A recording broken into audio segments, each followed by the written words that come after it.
Hello, everyone. Welcome. We're just taking a moment here to let everybody come into the webinar room.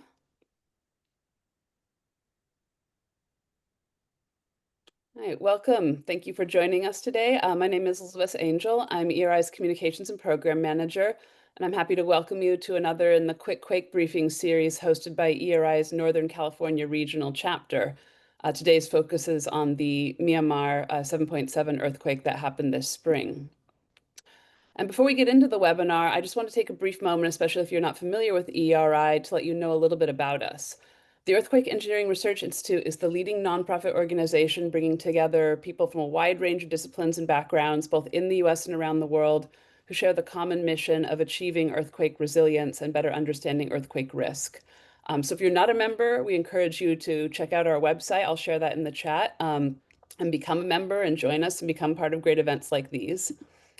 I also want to acknowledge that webinars like this are made possible by support from the Federal Emergency Management Agency, by the Learning from Earthquakes Endowment Fund, and by ERA members like yourselves. Additionally, our subscribing members, particularly our visionary subscribing member, Computers and Structures, Inc., also make it possible for us to put on events like this for free. So we want to thank and acknowledge them. So on that, I will turn it over to Richard McCarthy, the president of the Northern California Regional Chapter, to welcome you. Well, welcome everybody. I'm so glad to have our speakers here today. Our chapter is very active. We're active in education, as you can see, learning from earthquakes, and we support our student chapters as well. I have a personal interest in this particular earthquake as my family has a condominium in Bangkok, which was severely damaged, non-structural. And I'm watching how slow this recovery is down there. So personally, I'm very interested in what our speakers say today. So I'm going to turn it over to Bruce right now to introduce our speakers. Please, Bruce, it's all yours. Thank you.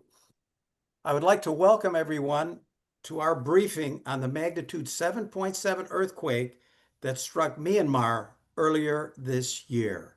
My name is Bruce Mason. I am one of the executive board members of the Northern California chapter, and I'll be serving as your moderator today. This is the 5th year of our Quick Quake briefing series, and this is our 23rd Quick Quake briefing. Now, our briefings are completely free. They're open to anyone to view. If you are a member of EERI, you will receive notices of future briefings. However, if you're not, you can still get on our mailing list.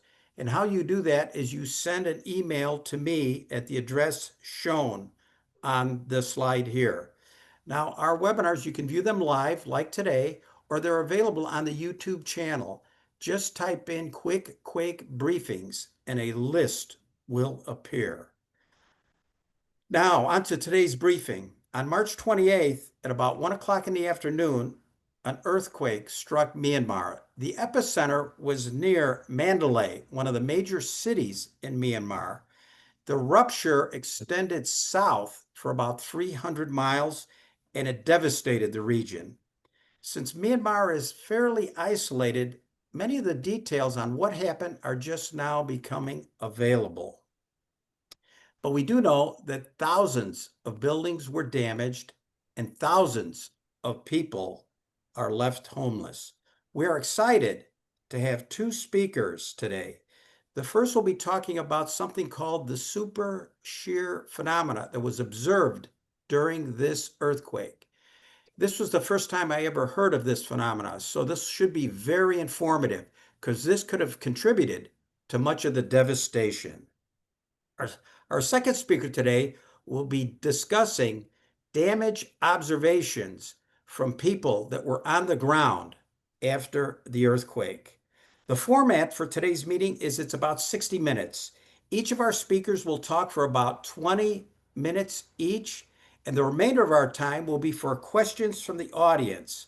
We encourage questions, and how you do that is you'll press the Q&A button you see at the bottom of your screen, then you type in the questions.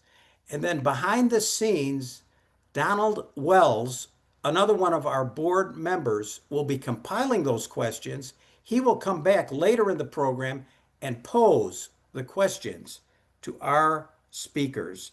Now, we recognize we might have more questions than we have time. So each of our speakers today has kindly put their email address in their presentation so you can send that questions directly to them. In the coming days, they will try to answer your questions. Now, I would like to introduce our first speaker, Dr. David Wald. He is a seismologist with the United States Geological Survey, and he is also the former editor of the journal Earthquake Spectra. He will explain the Supershear phenomena. David, could you please proceed? Thanks, Bruce. Let me share my screen. Get to my slides. How's that look, folks? Oh, I'm not on slide one. Here we go. How's the slides look? That looks great. Okay, super. Yeah, thanks, Bruce. Thanks, Dick, and the whole EERI Northern California chapter. I love these briefings, so thanks. Glad to be part of it. And of course, thanks to Elizabeth and the rest of EERI. So supershear rupture, what the heck is it and what's it mean for shaking?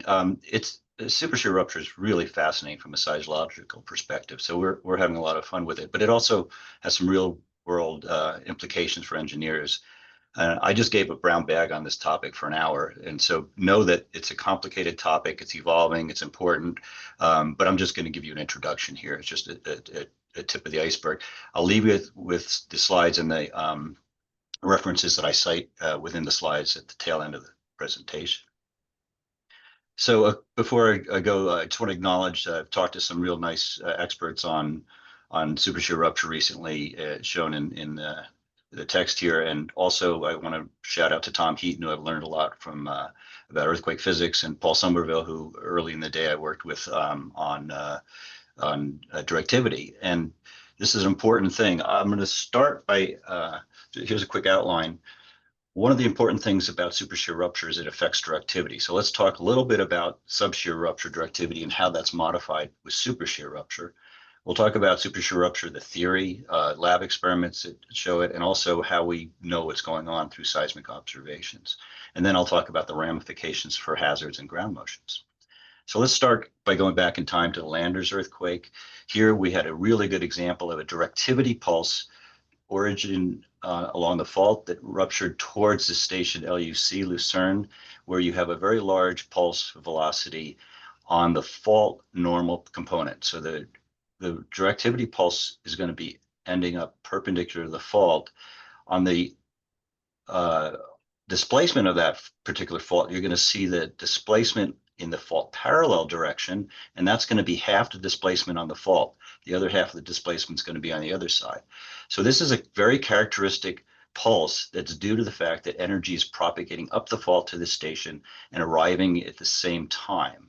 And the way that works is we know now that ruptures occur along a slipping band. This is a slip pulse, and that pulse slides up the fault from the hypocenter at about the shear velocity. So if you have a station like Lucerne, the slipping pulse, the only part that's radiating energy is in this pulse. It's going to be propagating towards that station. The S waves and the rupture are going to be arriving at roughly the same time, so they're going to pile up and create a big pulse. If you look in the opposite direction at Joshua Tree, the seismogram there is way spread out in time because the energy is now coming from the pulse back to the station and then spreading out rather than coherently building up. So if we look and try to figure out how we know that's happening, this is looking at basically a finite fault inversion, looking at the slipping portion of the fault here, starting at the hypocenter and going down as a function of time, and then starting back up here. We see that only a portion of the fault is rupturing, and only that portion is what's radiating, which allows this energy to build up as long as it's propagating close to the shear velocity. The way to think about this is like a Persian rug. If you try to pull a Persian rug from one end, you're going to be slipping the whole rug at once, and it's very difficult. But if you build up a pulse at one end, a little slipping area will be in that pulse, and you can push that all the way down the other end, and then the carpet will move over.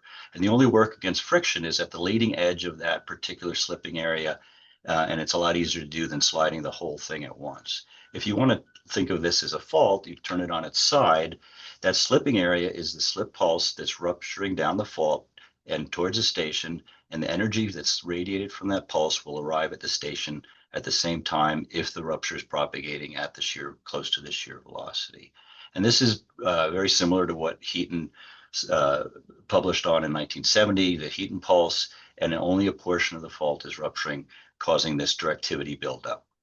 The interesting thing about this is if you have a larger earthquake and more slip, that pulse is going to get wider because the slipping area is going to be a bit wider, and so the pulse will get wider. So for earthquakes that are magnitude 6.5 to 7 versus 7.2 to 7.6, the pulse for the Northridge earthquake was about 1 hertz, 2 seconds for Loma Prieta.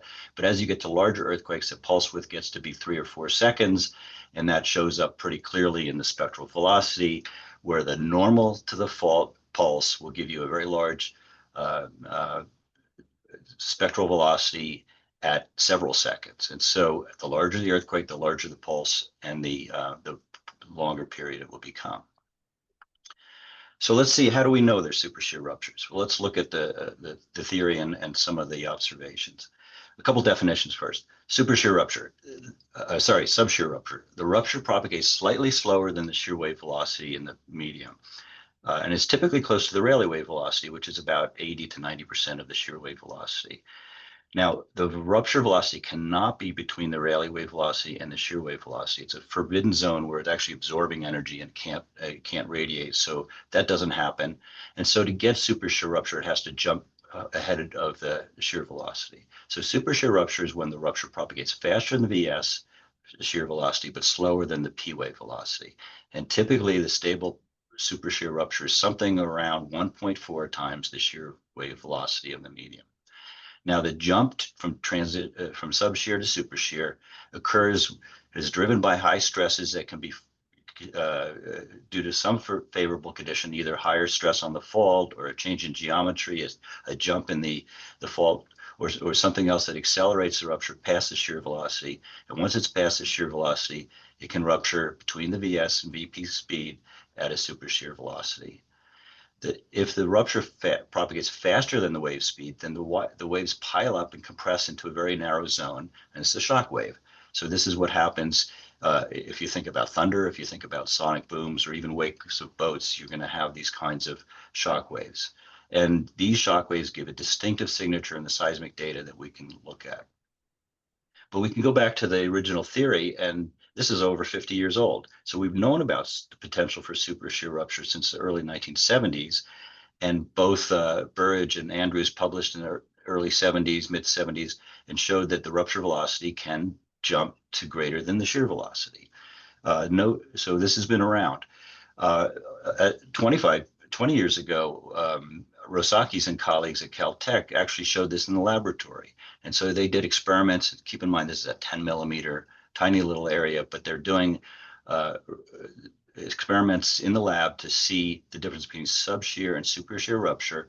And they get what we see here is this Mach cone that we'll talk about more. This is the crack. And this happens when you have a shock wave compared to subshear rupture, where you have what we'll see as a normal type of directivity. The way you can look at this also numerically, and this is work from Brad Agard and Tom Heaton, for a subshear rupture, 85% of the shear velocity, you get all the energy on the fault perpendicular component. This is the pulse that you get that we saw from Landers. On the fault parallel component, you get very little energy. Now, if you had a shear wave rupture velocity, everything would pile up perfectly because the rupture velocity and the shear velocity would allow waves to arrive at the same time. But we already talked about this being a forbidden zone. This doesn't happen in nature.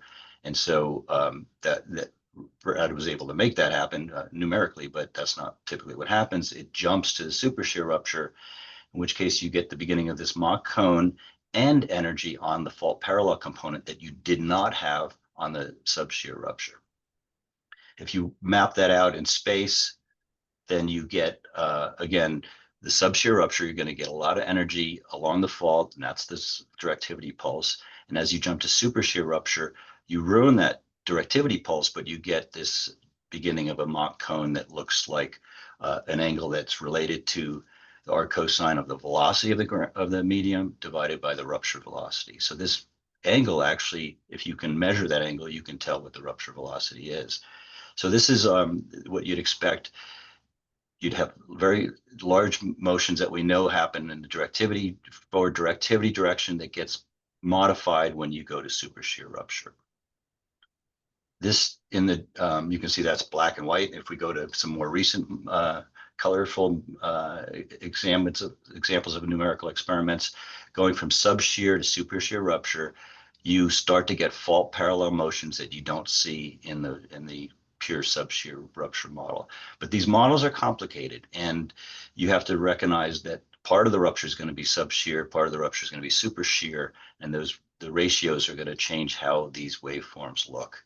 One of the important things about these kinds of simulations is if you do things in a perfectly homogeneous half space with a very simple fault, you get very predictable ground motions, and this Mach cone is what's showing up here. But if you put it in a heterogeneous earth and you have variable slip and variable propagation velocities and scattering, things break up more and it gets to be more complicated. It's not as simple as the theory would predict. So how do we know this is happening? Well, near fault ground motions are one, finite fault source inversions are another, looking at back projections from seismic arrays around the world is a third, and then you can look at the Mach cone analysis as well. The easiest evidence is actually looking at a station right on the fault. In the case of the Denali earthquake, magnitude 7.7, and the pulse here in the dash, this is the data, has a very sharp pulse on the fault parallel component, and you wouldn't see that if this was subshear velocity. And so Brad tried different velocities, Brad Agard here, and when he gets to about 1.4 times the shear velocity, the pulse on the parallel component looks like it does in the observation. So it's clearly super shear. And the complexity here, of course, is that you have a bending fault and nothing is perfectly aligned, but you'll get energy on different components for that reason. Dunham and Archuleta looked at this even more detail, and they find that not only did they need a heat and pulse in order to get this narrow pulse, but the pulse has to be also super shear. And that sharp pulse on the fault parallel component now is coming from the Mach cone, the S-wave Mach cone. And then you get additional components on the fault normal that you wouldn't see otherwise. And that's the trailing Rayleigh wave and then the healing part of the fault that creates this dip on the other in the other direction. So these individual stations can be very valuable if they're right next to the supershear rupture fault. The other way we look at these kinds of ruptures is through modeling the ground motions and the teleseismic and the geodesy to get what we call kinematic models of the rupture. This is the slip along the fault. This is a very long 400-kilometer rupture from the Kulanshan earthquake, and this is also a magnitude 7.8, very large rupture. And imaging the slip on the fault allows the authors to find a rupture velocity of about 6 kilometers per second in the middle part of this rupture that looks to be super shear. Looking at more recent events, doing the same kind of modeling, one can find the slip distribution on the magnitude 7.8 fault and its rupture velocity, but the 7.6 companion rupture had a super shear rupture of about 4.8 kilometers per second. Again, imaging the rupture from afar. One way we can also do this is from back projection. We can look at the energy propagating along the fault. This is for a large subduction zone earthquake, just as an example. But we can back project the energy to the location on the fault and then figure out what the rupture velocity is. And so recent work, and this just came out this week, shows that for the Myanmar earthquake, which is about almost 500 kilometers long, that the latter portion of that rupture was super shear. And the way you can tell that is by back projecting and determining where and when the energy is coming from. And if you know the distance and you know the timing, this is seconds after the origin, these lines represent 5 kilometers per second, 4 kilometers per second, and 3 kilometers per second. So the rupture started sub-shear and it jumped to super shear. This is about 1.4 times the shear velocity, just as predicted. And we can further prove that because the pulse here that arrived at the station NPW arrived at exactly the time you would expect for the rupture propagating at that super shear velocity. And this is the offset of the fault that occurs right when the fault propagation reaches it. There's another way to look at the energy that's going off of the earthquake in different directions around the world, and that's this Mach cones that we talked about. These are about 30, 35 degrees off the azimuth of the rupture.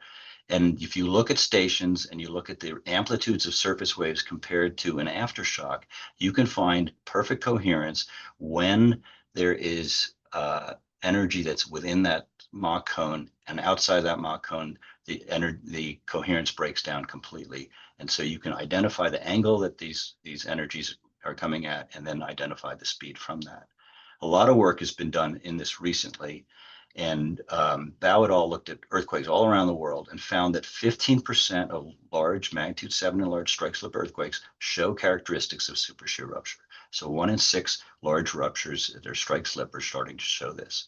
And even recently, the magnitude 7.0 2024 Mendocino earthquake, Jimmy Adderall imaged the back projection of this supershear rupture, the second part of the fault, doing it both by back projection and by looking at these Mach cones and distant stations, finding the correlations that gave the best azimuth for the and rupture velocity.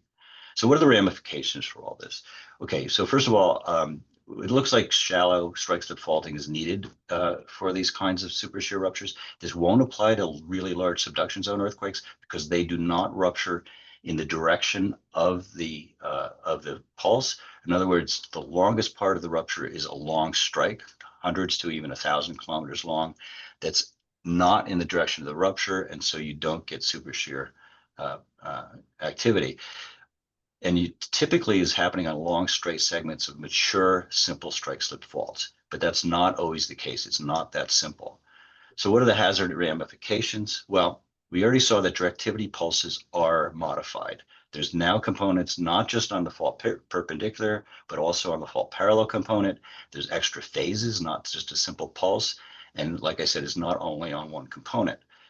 Is the near source ground motion higher more generally? We don't really know the answer to that. Different models of different numerical simulations give varying results, but it doesn't look like it's radically different other than changing these directivity pulses. What about shaking at distance? We'll see that in a second. And that's the Mach cone that we've seen around the world. And then source scaling we'll talk about very briefly.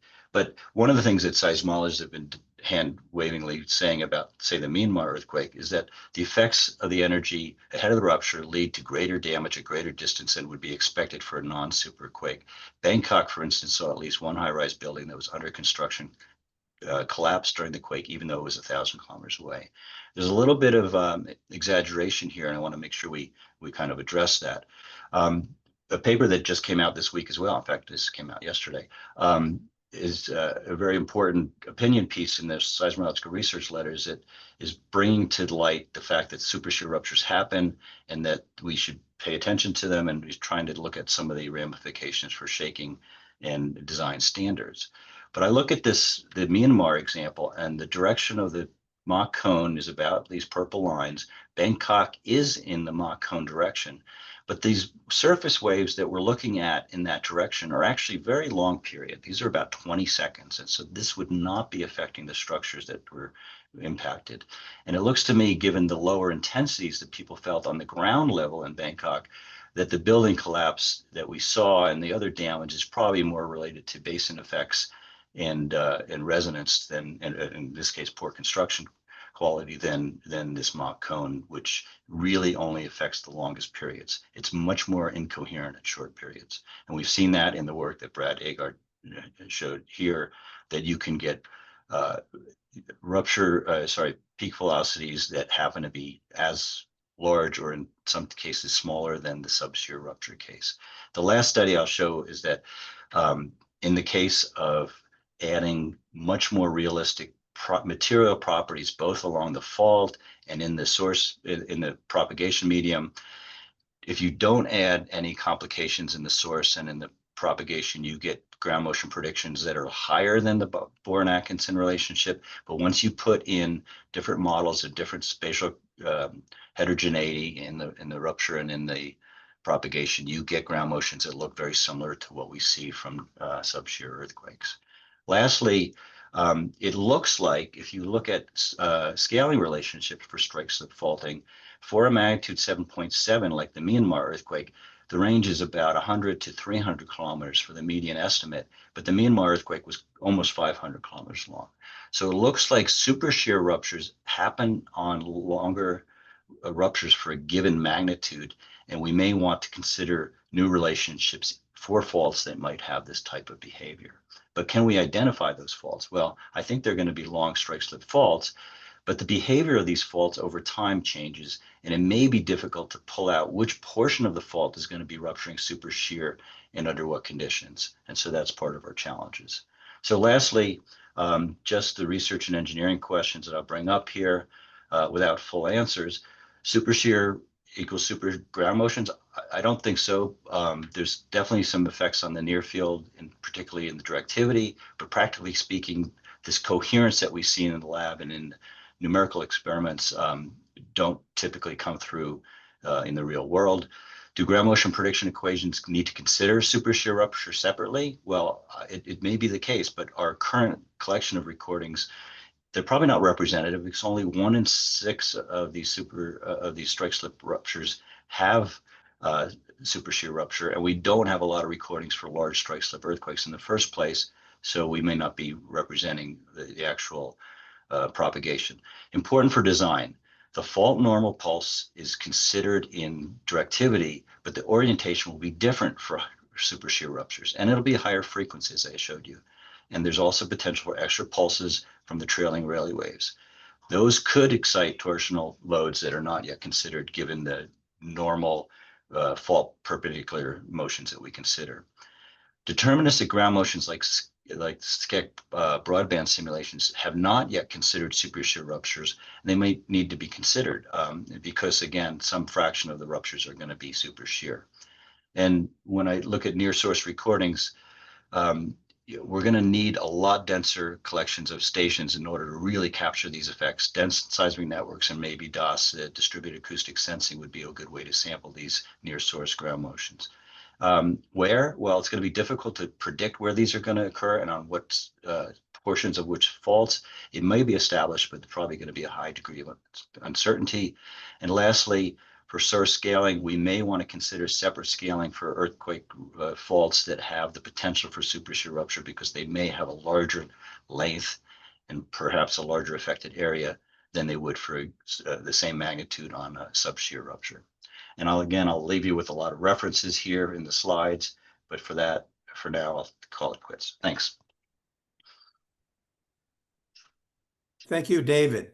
You covered a lot of material there. I hope you can make your slides available. You had a lot of good information, and I would need to look at your slides later to Absolutely. absorb many of it. And that's So, just scratching the surface. Thanks. okay, great. Thank you so much.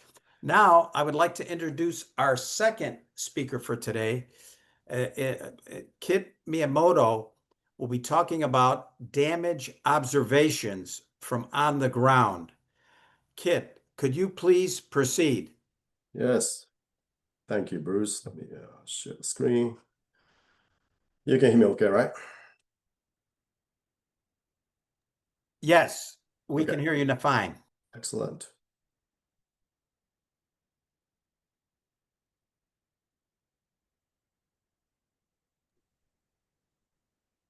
Okay, this is about our response and reconstruction components of this earthquake, and that's what we talk about next 20 minutes. So a little bit about company. We are located in around about 25 different locations globally, mainly exposed to earthquake and flood and hurricanes and also war. That's basically where we're located now. I live in LA here, and I feel like I'm exposed to all those things here. Now, the way it's worked out here is like this. Essentially, our donors or our clients per se is the UN agencies, UNOPS, UNESCO, and also the NGO called NRC. And they are funded by the both Europeans and also Japanese governments. Now, Myanmar, as you know, it's a closed country. And even we had a presence there for almost before the COVID, so it must be 7, 8 years now. And but there is no access internationally. It's very limited, and just at the one international went there. So actually, the oil operation is conducted by a local team. Chow, she's the lead engineer, and she recruited 20 other local engineers. So international team remotely participated. Rohan, and from India, he actually went to the site also. And Dr. Julia from Italy, and Mark from good old USA. So that's the whole teams look like that. And also, obviously, supported by the numerous other engineers and specialists. So our assessment is essentially the Mandalay area, and and also that along the line all the way down to the close to Yangon. That's where we assess through, and the location is directed by the UN agencies partners. So we assessed about 2,500 objects or buildings, and I would say probably 90%, 95%, they're residential construction, one-story building, some are two-story buildings. And they use a blue, not a green, by the way. So blue is essentially undamaged, about 25% of stock, and 17% is a red tag, heavily damaged or collapsed, and about 60% yellow tag, which means certain damage is observed. And this pattern is it's kind of persistent throughout the area, by the way. Some areas worse than others, but there's something you see here. Typical building types, essentially there are three kinds out there. One is the just load bearing, that standard URM construction made of a red brick. And also the this confined masonry construction, especially you see this quite a bit in a school, hospital construction, that URM confined with the just reinforced concrete beam and columns. And obviously this is something that the complete non-ductile things you see, that you don't see any ductilities at all whatsoever.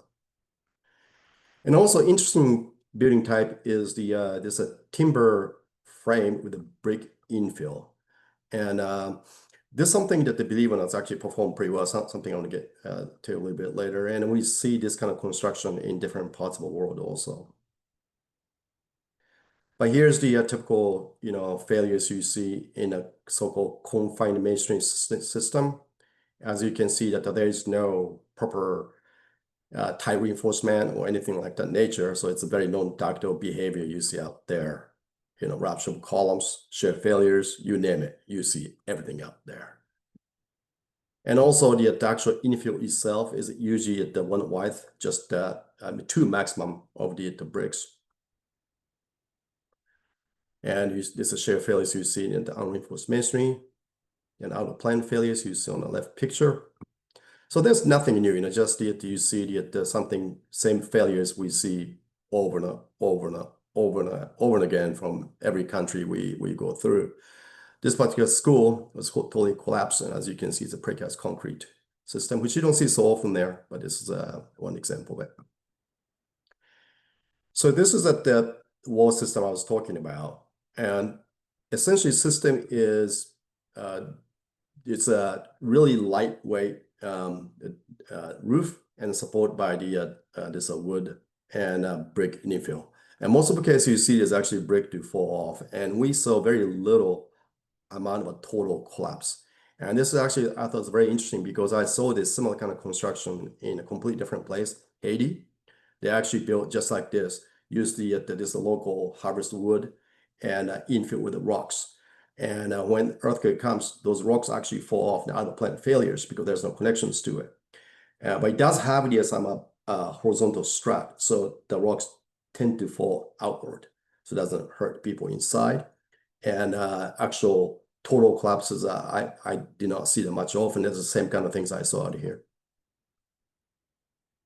And many of the religious construction like this is damaged or collapsed. Something about it, we did assessment of that. It's about 50% of the significant heritage buildings being damaged or collapsed in affected area.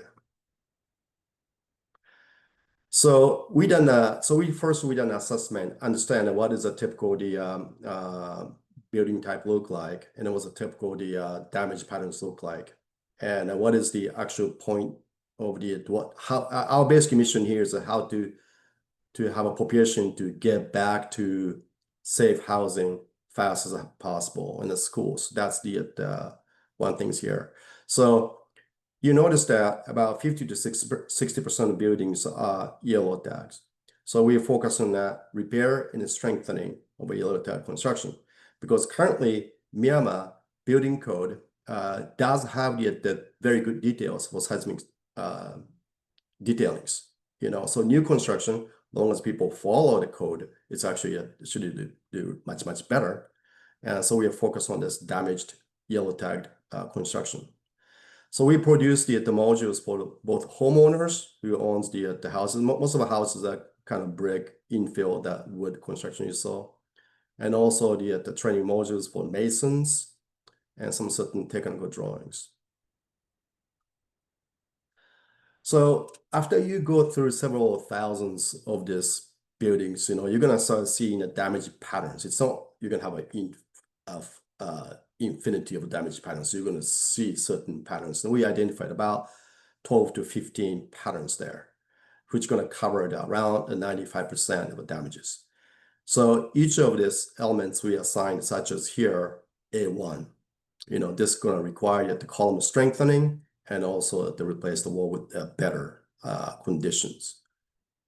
And we come up to certain detailing techniques of that. Always incorporate so-called build back better. You cannot build like the perfectly, quite frankly, because there's no money for that, but just build back better. That's the whole concept here, so that reduce the probability of collapse. And in many cases, you see the partial failures for walls, just to fix the walls. And once come to the school construction, though, they are usually two-story buildings, and obviously seismic strengthening is go along with this, such as that in shear walls and so on. So here's a kind of typical kind of failure mode you see in a timber frame infill construction, and there we add in this diagonal piece in the inside of the vertical, so the chance of the falling inward by other plan is less going to go outward. That's what we are shooting here. And obviously, with a lot of mounted wall cracks like this, and there's no money there to take everything down. So essentially, just try to fix as much as possible. And the non-structural elements like this, some of us, especially schools, with a lot of a ceiling is fell off, from a ceiling, and it's extremely dangerous conditions. So we created the simple detail. I think it's the most important thing is to provide something simple, something the local masons, villagers and engineers can implement. So here it is. So after our engineering team done assessment, so now the understanding of what damage patterns look like, A1 through all the way to the 13 different damage patterns, and each of the damage patterns assigned a repair so-called technique to it, and a strength technique. Then only thing engineers have to do is essentially assign the so-called repair damage pattern and repair methods associated with that, and just measure it. So it does provide an automatic BOQ. So once we come up to the so-called repair and the strengthening quantity, BOQ for each house for like about some certain villages and towns we did, done on-site masons training. Obviously, the producing documents or data is one thing, but the most important thing is that information translate into the local professionals. That's actually really, really critical, especially the masons and laborers. And because most of the houses or some of the small schools, we're not going to have engineers there. So it's definitely have to have the local villagers and masons to understand the context of that. So as you can see here, this engineer is showing it on the right side, showing it what's the right hook should look like, just that should not only just talking about it, actually showing it what it look like, and have them to actually manually provide a 135-degree hook. So things like that, it's very important. By the way, those engineers are tremendous, Miss Child and 20 engineers, and they're just on the ground for a solid, essentially 3 months, night and day. no weekend, just keep going for assessment to training to disseminate information. And obviously this is their country and their community and their neighbors, so they want to help, but their dedication is tremendous. Then not only talking to the masons and engineers, but we done a big public communication campaign. What this earthquake about? What's risk of house people live? What kind of strengthening technique or repair technique can be done? And when we build back the new construction, how it's been done following the Myanmar's code. So training session throughout the villages and the towns, just at the one by one. This is something that we do all over the places. And it's actually works really well. It's really not targeting just only engineers, but as a whole community to know. Because many places in the world, there's no requirements for inspection, or there's no money to do inspection by engineers, anything like that, right? So it's come down to the last line of defense, or even the first line of defense is actually homeowners themselves. So if they get equipped knowledge, what is the 135-degree hook like? What's the spacing of the rebar look like? What does the aggregate size look like? Something very simple thing that once they can recognize it visually, they can, hopefully get enforce this what need to be done. And at the same time, we do mason trainings too, as you know. So this methodology we use all over the places, from Haiti to obviously Myanmar to Afghanistan to Morocco, and just having the community involved, I think it's a very, very important part of it. It works. Like today, so we trained back in 2010 after the earthquake in Haiti. We trained about 7,000 masons, and it's our company alone. I'm sure we estimate something about 50,000 masons trained, around 2010. And there was an earthquake in 2011, southern part of Haiti. And we are doing a similar kind of activities. And I was amazed. The fact is some of the things we talked about, the ACI 318 requirements, and back in 2010, after 15 years, after 11 years, those masons in the jungle, they're actually practicing that. So it's definitely have this kind of impact, not only just reconstruct better, but also have a knowledge and capacity to able to build back or build better after that, not only just reconstruction, but generations come. I think that's a very, very important concept. And also we have technical support hubs. That's where the engineers located at. Homeowners come and ask questions. So we took all kind of things in there.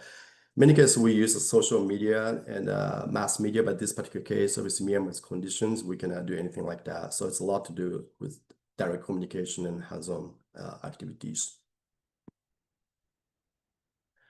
So all the programs we went through, our team assessed about 2,500 buildings and about 200 schools and hospitals, and houses assessed with a BOQ, the repairability, about 250 of them. And directly we trained about 1,200 homeowners and about 300 masons that we trained. And we reached about 10,000 people, mostly in the local rural communities. We reached out to basically disseminate the information of right technique to rebuild or strengthening. So status on the ground, there's definitely the trained masons. We see the observe the applying the skills which they learned, because this is actually the right time to doing it. If you try to do things like this beforehand, there's no interest, there's no political will, there's nothing people want to do anything like that. But unfortunately, this earthquake happened. But fortunately, this is actually time where people will listen to us. So this is the right timing, and those masons doing the right things out there, which we see that. So we see that even new construction, they're using the right anchoring, right tight spacing, all the things. And there's a ripple effect in villages, not only the one village we visit doing it, but also that knowledge and the communication kind of keep going at different places. So that's actually the very important part of it, kind of disseminate this information by just the word of mouth, essentially. And now ongoing repairs and on-site constructions keep going. Now, one thing I want to note about this area, so this area is not particularly friendly to the current regime government. And so it's always been neglected. This northern part, Mandalay and a place like that. So even before this earthquake happened, they didn't have much access to electricity or water. So it didn't impact much because they had the solar panels to get the electricity going, power going, and also the community well that's providing water.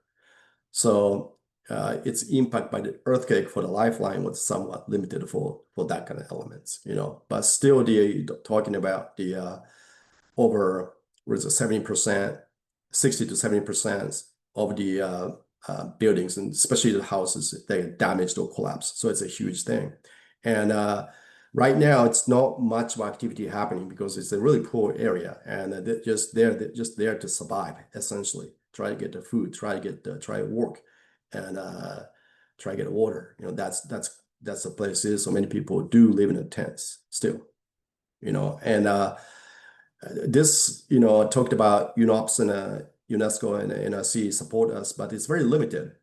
Used to, obviously there's quite a bit of the interest by U.S. government to do things like that through the USA, but obviously that doesn't exist any longer. So it's just different countries, try to provide this kind of things. But I think what's missing, I felt, was not only USA's money was robust, but also USA and US government, they did provide a lot of so-called technical leadership or management leadership part of it.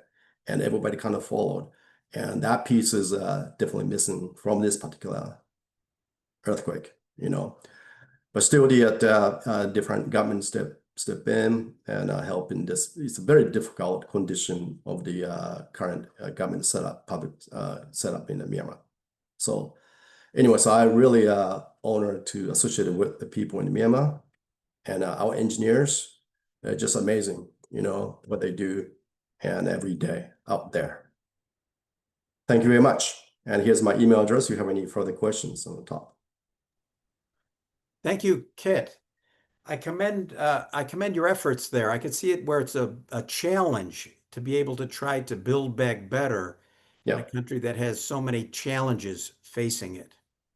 So a couple of points. We had a great turnout today. It looks like we had about 78 attendees, but many of these screens were probably shared. So we possibly had 100 people viewing our webinar today, which is good. I would like to thank both of our speakers for joining us today. Now, this concludes my portion of today's meeting, and I'd like to turn control of the meeting over to Donald Wells, and he will lead us in the question and answer period. Donald, could you please proceed? Hello, everyone. Apologies about the lack of video. My camera has gone awry, and I didn't have time to reboot and try to fix that before the meeting. We have a number of questions. Before I even get to those, I just want to thank David and Kit for their really great presentations. David was a really nice walkthrough on directivity, and I'm glad I had my seatbelt on with the amount of ground you covered trying to describe things there. We have a couple of questions. The first one I'd like to pose is, and this comes from the geologists. Both Keith and myself have this question. Could you explain why a directivity pulse is observed in a fault normal orientation rather than along the fault in the fault parallel orientation? Yeah, sorry I had to gloss over that. It's a great question. Yeah, for a subshear rupture, the fault, for a strike fault, along the fault is a node for P waves and SV waves, but it's a maximum radiation for SH. SH is going to be perpendicular to the fault, and the S wave from the SH along the fault is going to be maximum compared to the P and SV. So that's naturally perpendicular fault, and it could be predicted what orientation it's going to be based on a left lateral or right lateral earthquake and the radiation pattern from that. Yeah, that's a great question. Another question related to the ruptures is you were indicating that the supershear ruptures seem to allow the rupture to propagate further than it might for a subshear rupture. What is, and you implied that the earthquake scaling, might not be right from some of the existing relationships. Does this imply that one of the other parameters that define the seismic moment from the rupture is changing along as a result of the Yeah. extended length? So yeah, if you assume there's a fixed moment, then there's a couple ways to get a longer rupture. One is to have a narrower depth, so you have a mature fault that slipped a lot, smooth, and it just doesn't rupture as deep. Or you have less average slip, or some combination of those. It looks like both those may be true. The depth is very hard to resolve along a fault. It has a lot of slip. But that seems to be the case, and also the average slip for these really long ruptures seems to be less than usual. So that would add up to a longer rupture for the same amount of moment. And there was a question about fault maturity, and when I say mature, I mean a fault that's had a lot of slip historically. I mean over the geologic times, and is typically smooth, has fewer bifurcations and branches, and maybe straighter than a new evolving fault system. Those are, I not going to mention who posed the questions, but just for reference, Keith Knutson was asking about the directivity, and Jamie Steidel was asking about the conservation of moment. So we have a couple of questions then related to, what the effects of supershear rupture are on response spectra and what that means overall. Let me see if I can paraphrase this. And well, how does you showed some slides, but could you describe a little bit more about how supershear rupture affects the shape and amplitude of a response spectrum, and what might that mean for code-based design? And there's a follow-up Yeah. question on that too. Okay, so a couple things there. One is that if you are building and you're considering directivity in your design, I think you're in pretty good shape, because the directivity pulse that you get for subshear rupture is really pretty impressive. What will change with supershear rupture? A couple things. One is you'll have not isolated on the fault parallel perpendicular component, which you could build for, and with different detailing in different directions. It'll be less predictable. So you could have a transition to supershear rupture or a subshear rupture where you have full perpendicular motion, or some combination of parallel and perpendicular motion. So that could be a difficult thing to anticipate. And then in terms of the spectra, as I showed, that as you get to larger earthquakes, typically the pulse of a slipping fault, it gets larger, and so you get longer period velocity pulse as you get to larger earthquakes. With supershear, you're not going to guarantee that's happening. Larger earthquakes with supershear rupture might actually have a very narrow pulse, and so that, again, the unpredictability, I think, is going to be a lot larger. And then the last thing I mentioned was the extra pulses. For a subshear rupture, you're just going to get a simple pulse if the fault is simple and the slip is uniform. But with a supershear rupture, you can have extra pulses that may be challenging after having this initial high frequency directivity pulse for structures that might be compromised by the first pulse. Yeah, thanks for great questions.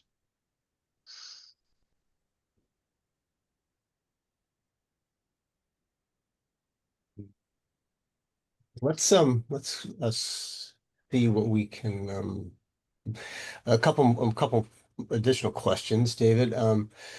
Eduardo Miranda is asking, what do you mean by a mature fault? An older, more active one, polished surface, facilitates the development of reaching faster rupture speeds? I think you were answered this in part, but yeah, I think I covered that by the nature of the amount of slip on the fault. So you look at San Andreas, and you look at the fault in Myanmar, and these are really long straight ruptures that have been slipping for hundreds of kilometers and total slip, and so they're pretty worn smooth and not too complicated and too complex. And that tends to be the place where these supershears happen, with the exception that to get to supershear, there has to be something along the fault that changes the rupture. And sometimes the supershear ruptures are triggered by little jumps in the fault or changes in orientation. But that's a hard thing to try to understand at this point. Another question from Jeff Bayless,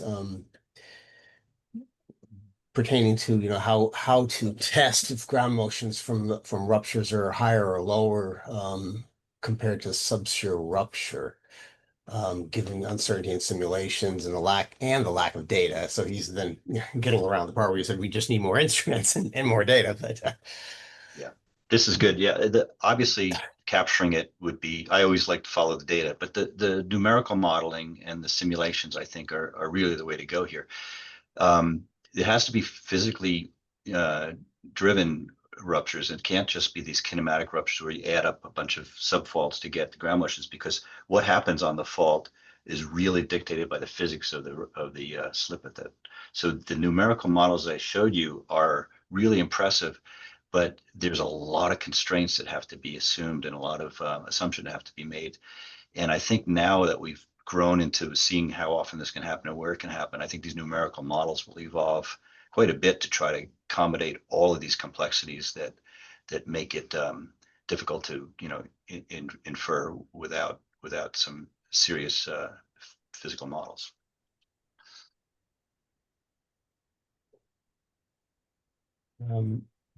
Another question, from Mark Sinclair, directed at Kit.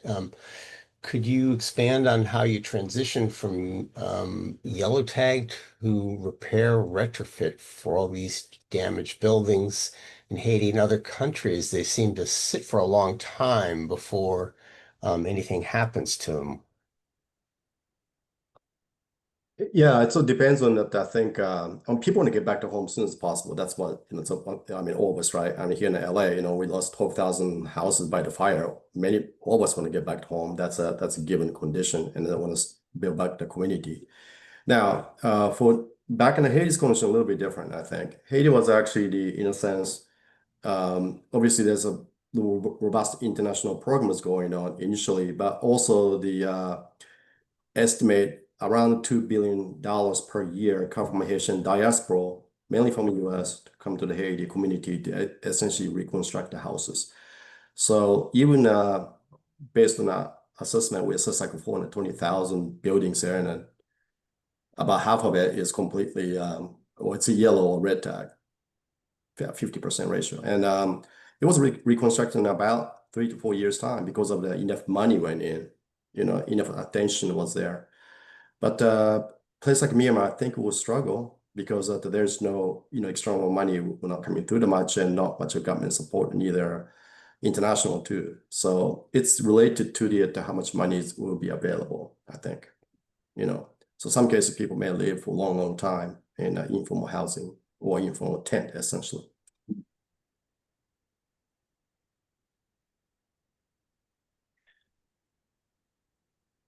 That is all the questions we have in the Q&A session that people have posed. So I again would like to thank David and Kit for the comprehensive information they're able to provide on the rupture and subsequent damage. And I will turn the microphone back over to Richard McCarthy to close the session. Kit and Dave, thank you. Thank you very much. As I listen to this, I always think about how we can apply these lessons here, certainly in California, because I watch those people, Kit and Myanmar, struggling to recover. I see the same thing in the fire areas. Yeah.